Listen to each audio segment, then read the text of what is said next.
Sexy people of the internet, it is Dave, it is Duncan, back from Metal Epidemic for another album review.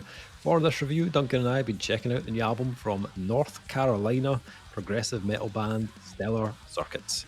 The band's new album, Phantom Phoenix, will be released on November 14th via Nuclear Blast Records. Stellar Circuits is making a powerful impact in the progressive metal scene following the release of their acclaimed 2023 album Sight to Sound on Nuclear Blast Records. Fusing punishing grooves, intricate melodies, and emotional weight, the album pushed the band's sonic boundaries while staying rooted in their intense, immersive sound. Now the band is preparing to enter a bold new chapter with their upcoming album Phantom Phoenix, a cinematic and visceral exploration of light and dark.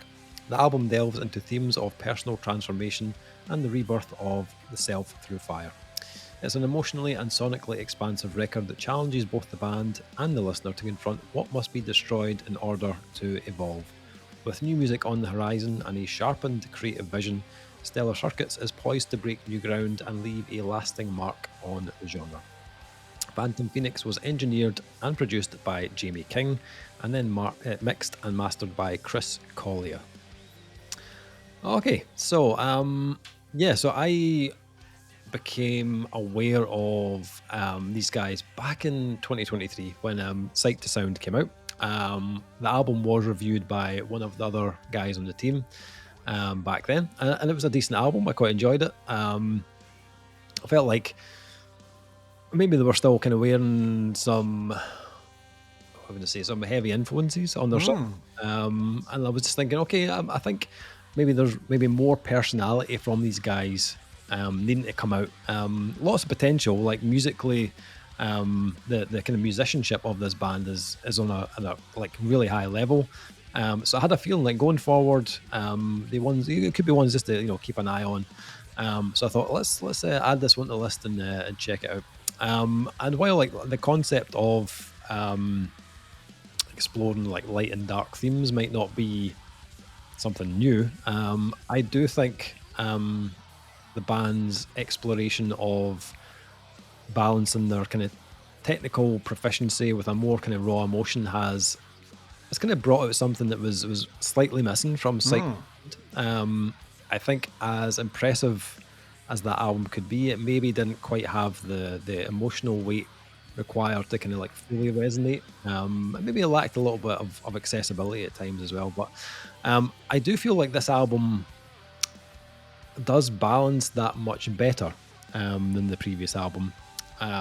Although I still have some issues, which I will Interesting. come on to.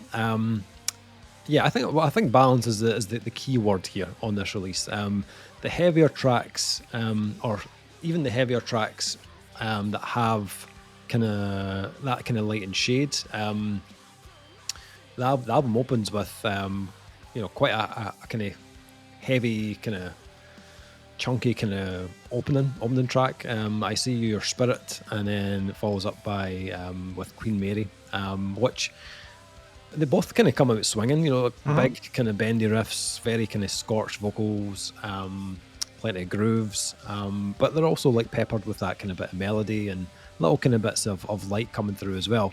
And for me, like, we're very much of that kind of latter day contortionist kind of approach to it for me, where there's plenty to appreciate from like a kind of technical point of view, and parts that come with a lot of kind of weight in the guitars, but there's that kind of layer of atmosphere and melody that kind of evens things out.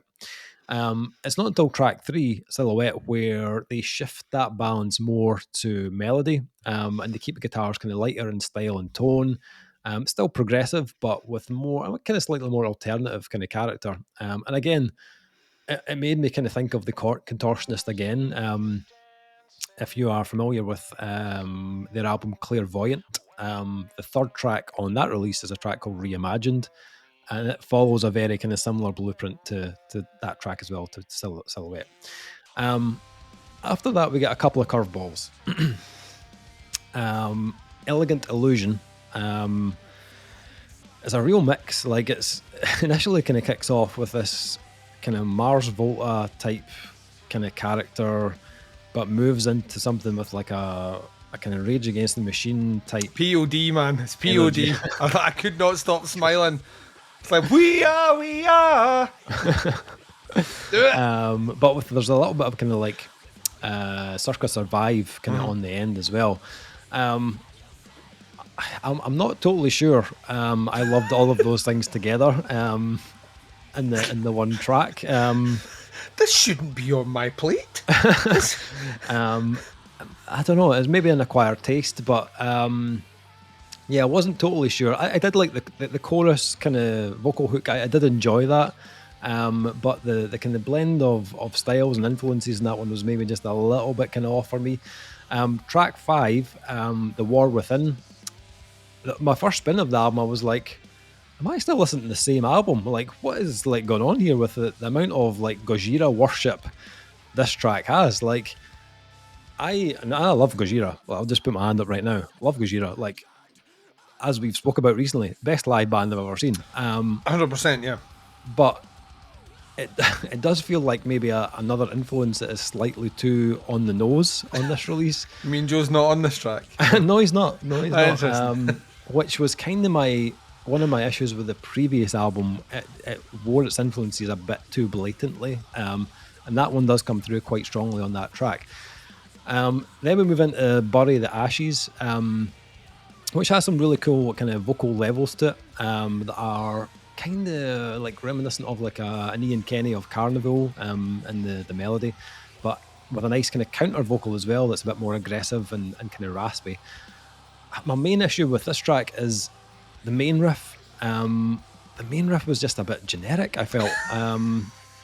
Like, I feel like I've heard... Who upset you today? I don't know. I don't know. I just feel like we're on the bear. Did they touch you? I just feel like I've heard that riff or like riffs like that 100 times before, probably on like an early 2000s new metal album. And I feel new like metal's in my notes. Yeah.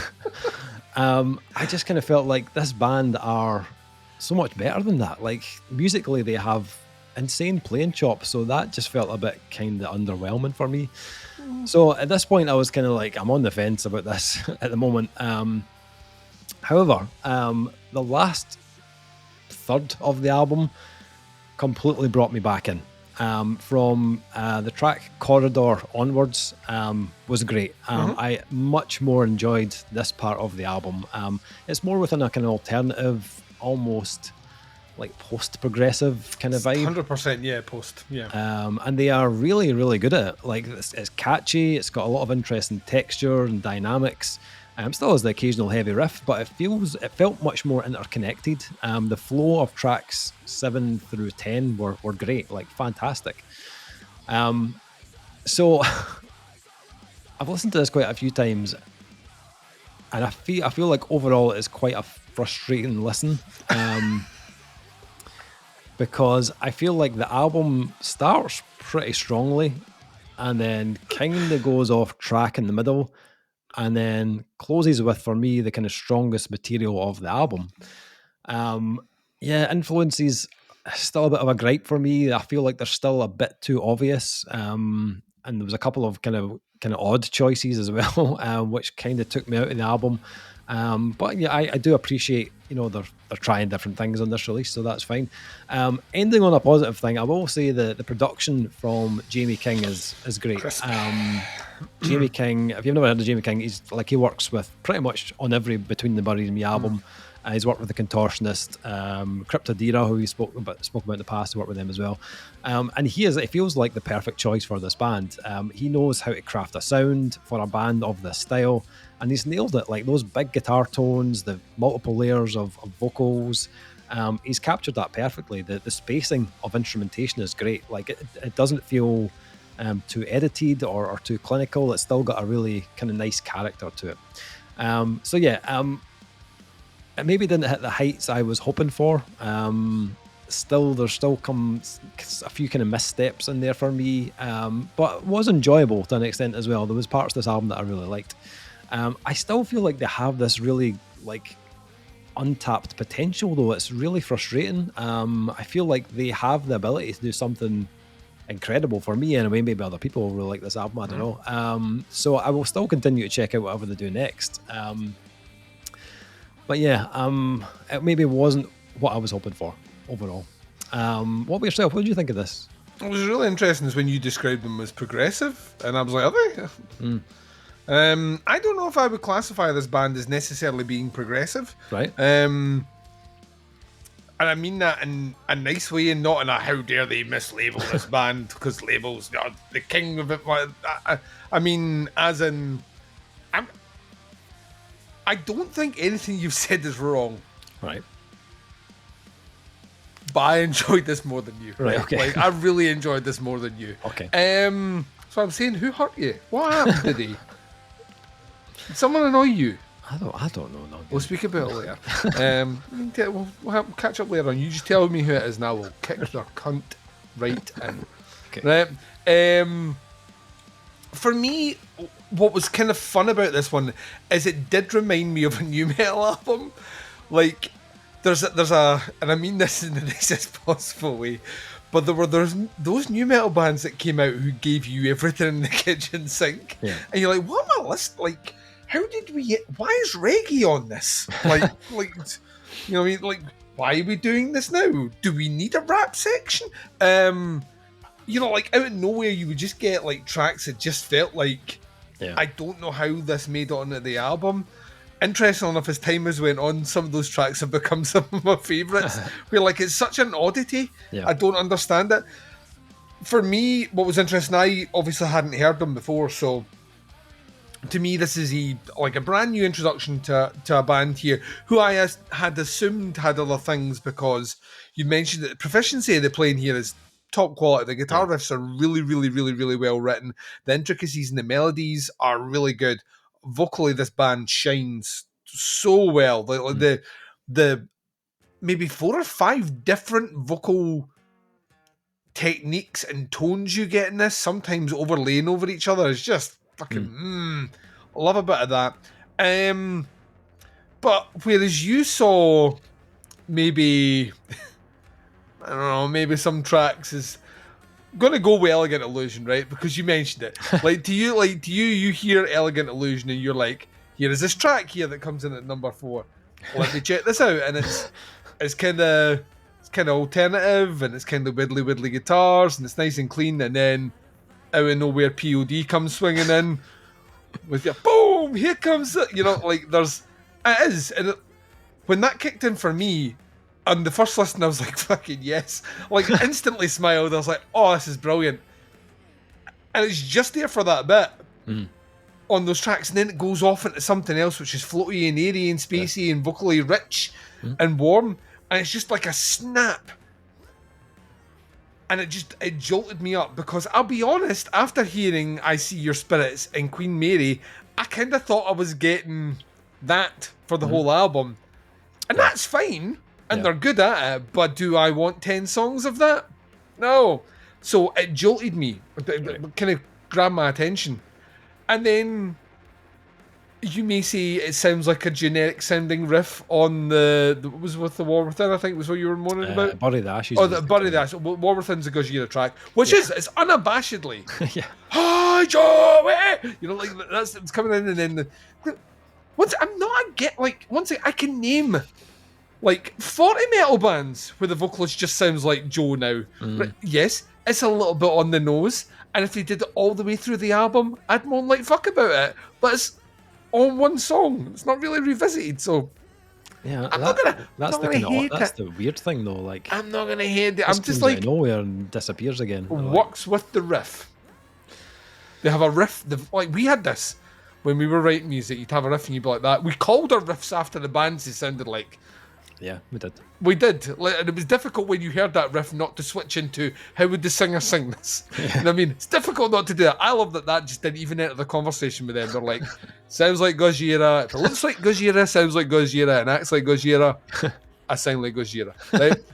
You know what I mean? Like there's that aspect, but when you're saying the riff sounds generic on Bury Your Ashes, I would counter that with the vocals are doing something really intricate in that. So I think actually if you have a more, I don't even think it's that generic, but I think if you have something more on the guitars, it takes away from what the vocals are doing. And the vocals are really good on that song. Like, just soaring, really intricate, really delicate in parts, lots of notes. So I see that as we've made an assessment here that doing something too busy distracts from the other thing that's busy. So we're going to, in the pocket. You've heard that, and you've got better riffs. This is just like shite. Yeah. I don't see it that way. I will 100% agree with you. Tracks 7 through 10 are...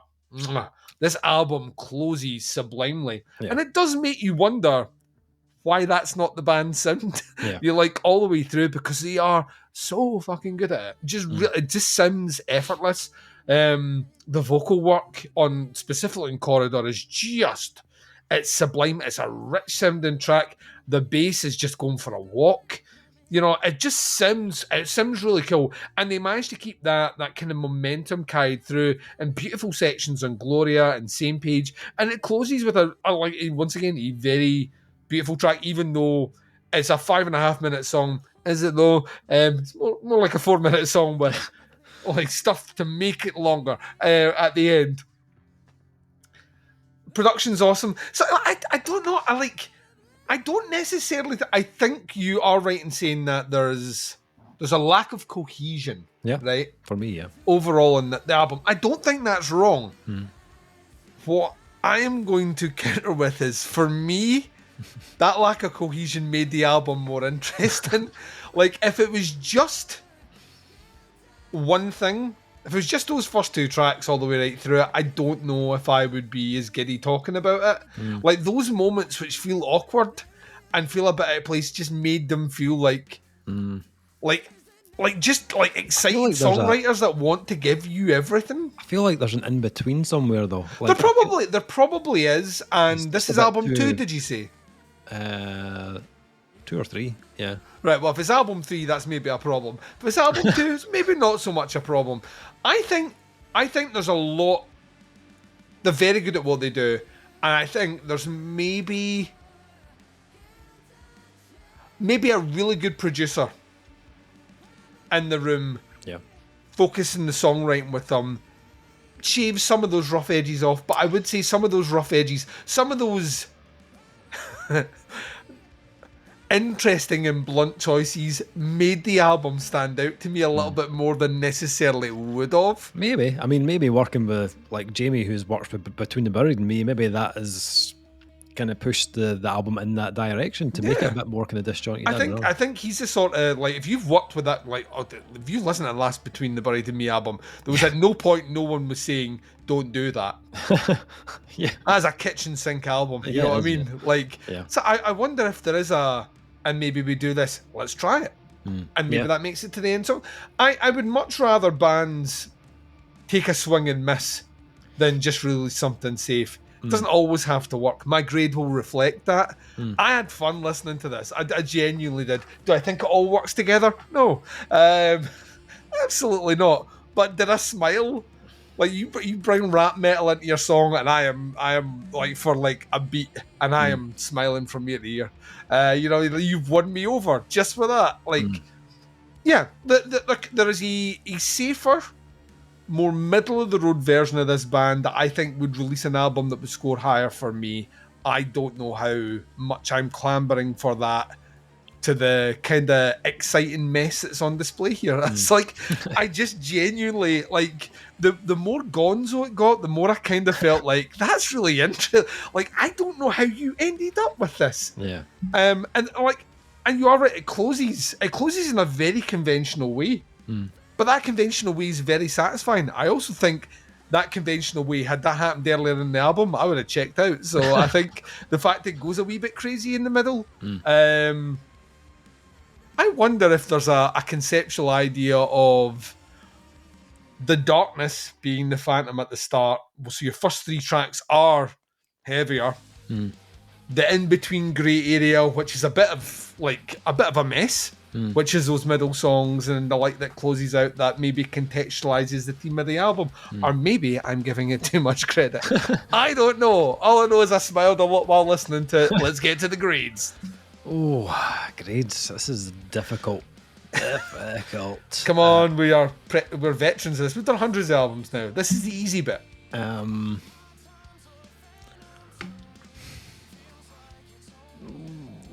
so between grades right now. It's unbelievable. Are you in the grey area right now? Yeah. Try some rap metal. I feel like there's bits of this album really work, and then there's bits that are so fragmented, and I'm just like, is this? It feels like I'm listening to different albums. But the musicianship's really good for the majority. Oh man, I'm going 3 out of 5. I'm sticking with my gut here. I'm going 3 out of 5. I was between that and a 3.5, and I just Between the buried and me, Dave. between the 3 and the 3.5. I'm going to go 3. I'm sorry, but I'm going for 3 out of 5. What were you thinking? I'm a 0.5 above you. I'm not going crazy. I had fun here. Right. The album tonally is all over the place, so like I have to land on that one. I had a lot of fun with this one, but yeah, I think there are decisions here which, for the flow for me, don't make sense. That being said, though, I there's not one element they're not good at here. They just need to commit to the bit. I think that's what we're saying. Yeah. Pick a lane, give it your all.